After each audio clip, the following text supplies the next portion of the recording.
Well, hello and welcome to this edition of the EV Revolution Show. My name is Kenneth Bocoria, host for this episode.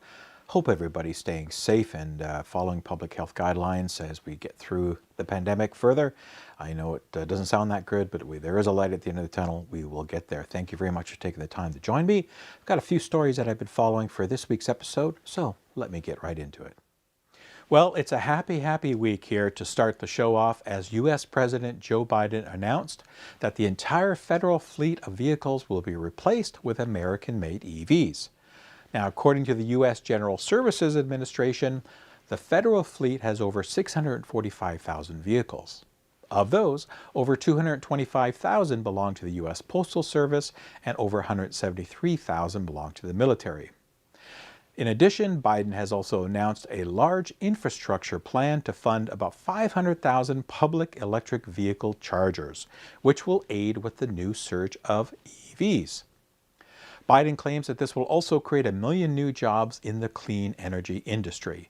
And furthermore, consumer tax credits are planned to be expanded for electric vehicle purchases, allowing EVs to become even more affordable for the general public. Currently, there are no timelines or further details for these plans, but keep watching for more announcements. Now, obviously, this is not going to happen overnight, but it's a great plan to further boost EV adoption in the U.S. and hopefully around the globe. Switching to auto manufacturers, now the merger of Fiat Chrysler Automobiles FCA and PSA Group is complete. Now the two groups will become a huge single automotive group with about 400,000 employees under the name Stellantis. The group will consist of a lot of brands: FCA's Fiat, Chrysler, Jeep, Ram, Dodge, Maserati, Lancia, Alfa Romeo, Abarth, and Fiat professional brands, and PSA's Peugeot, Citroën, DS, Opel, Vauxhall. It's a lot to say. The one-time cost of the merger is estimated at about €4 billion, or just under 4.9 billion USD. Now, there is a plan to consolidate development of new powertrains, including electrified powertrains, and profit from larger scale. Remember, all these economies of scale come into play. Now, according to the plan, by 2025, there will be at least one electrified version of every newly launched global model, and one of the major points of this consolidation will be global multi-energy and dedicated electrified platforms. Currently, Stellantis offers 29 electrified models, and with 10 more in the pipeline, it should be at about 39 to 40 by the end of 2025. And by 2030, the share of electric models might exceed 35% of the overall volume for these guys. Now, there is definitely opportunity for them to accelerate electrification, and I can only hope that they do so. Lordstown Endurance is one of the several up-and-coming all-electric pickup trucks in the U.S. The company promises that it will start production in September of 2021, targeting company fleets. So recently, some videos have surfaced showing more details of the pickup truck, including the interior. Now, this is an alpha prototype, and the production version is expected to look very similar. The interior may look somewhat average. However, you've got to remember that in this space, Lordstown must focus on costs as well as simple and reliable solutions for a work truck, rather than something more fancy that would require additional time and resources to develop and produce. If you want more premium interior, go look at Rivian. Now, the target range for this all-electric pickup truck is 250 miles, or about 400 kilometers, while the starting price will be about $52,500 USD apparently, and which could net you $45,000 after deducting the federal tax credit. I really hope the Endurance will appeal to fleet customers, as they tend to be more concerned about range, performance, reliability, and total cost of ownership. So let's hope that the Lordstown Endurance delivers on all of this.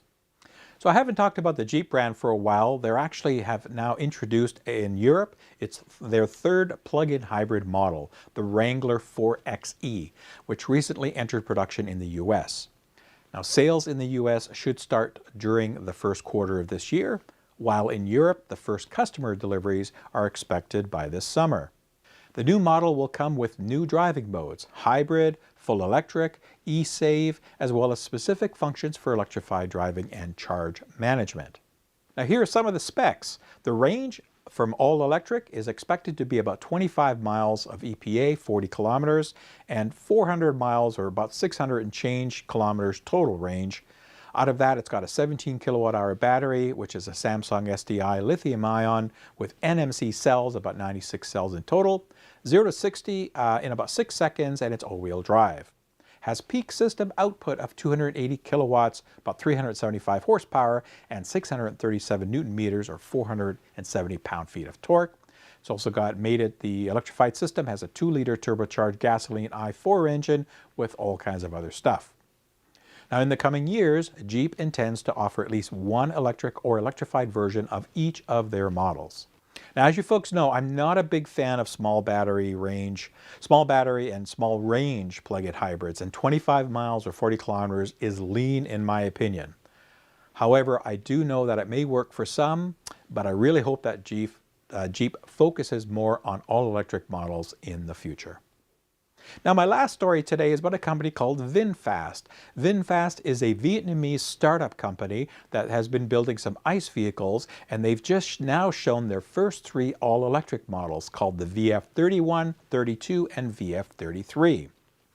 These are SUVs, and they're in the C, D, and E segments respectively. Now, the manufacturer also delivered additional technical specifications, and they want to accept orders in Europe this year and make deliveries as well out there. Now, the VF31 is said to have a 42 kilowatt hour battery pack that should allow for a range of up to about 300 kilometers, 186 miles, with either a 85 kilowatt or 150 kilowatt motor for drive power single motor. The VF32 ups the power with either 150 or 300 kilowatt motors, available as all-wheel drive and with a 90 kilowatt hour battery pack. No range is yet specified, but we should guess that the ballpark of about 400 kilometers or 250 miles should be achieved. And the top model, the VF33, is only available with 300 kilowatt dual motor drive. The 106 kilowatt hour battery pack is said to allow for up to 550 kilometers, which is about 341 miles. Now, I gave you some specs, but no other specs or pricing has been announced yet, but I am sure that we're going to see more information come from these guys released throughout the year. Vinfast says that its vision is to become a global smart electric vehicle company and put Vietnam on the world automotive map and up them to a new level. I love it. I'm so happy to hear other countries get into the EV marketplace. As I keep saying, we need every auto manufacturer to step up now in order to make the transition to sustainable transportation quicker and a reality. So please, folks, keep your eyes on the Southeast Asian countries, as a lot of innovation and efforts are coming from these areas like Vietnam, India, and Sri Lanka. Well, and that's it for this edition of the EV Revolution Show. Hope you enjoyed those quick stories that I thought were interesting. Thanks, as always, for watching on YouTube, for responding on your comments, thumbs up, all that kind of stuff. Please do. I always love to read and try to answer every comment that I can. If you haven't subscribed, please do. If you have, to tell other people about the channel. Would love to get more people to listen to the stories. If you're a Patreon supporter, thank you very much. You know who you are. As always, I'm always humbled by that. I've got a call coming up with you guys this weekend. Hope everybody can make it. Should be fun. If you're not a supporter and you're thinking about it, please check out my Patreon page for more information. As always, my PSA, please, everybody continue to follow public health guidelines. It's going to be still a challenging year, but we will get through it. Just, use your common sense and stay safe, please. And keep your eye on the EV revolution and the marketplace. There's all kinds of stuff happening, lots of news every day. I go through dozens and dozens of articles every day to try to pick out a few that I think are going to be interesting, and I hope you enjoyed that. And until the next show, then, everybody stay safe, and I'll see you when I see you. Take care, and bye-bye.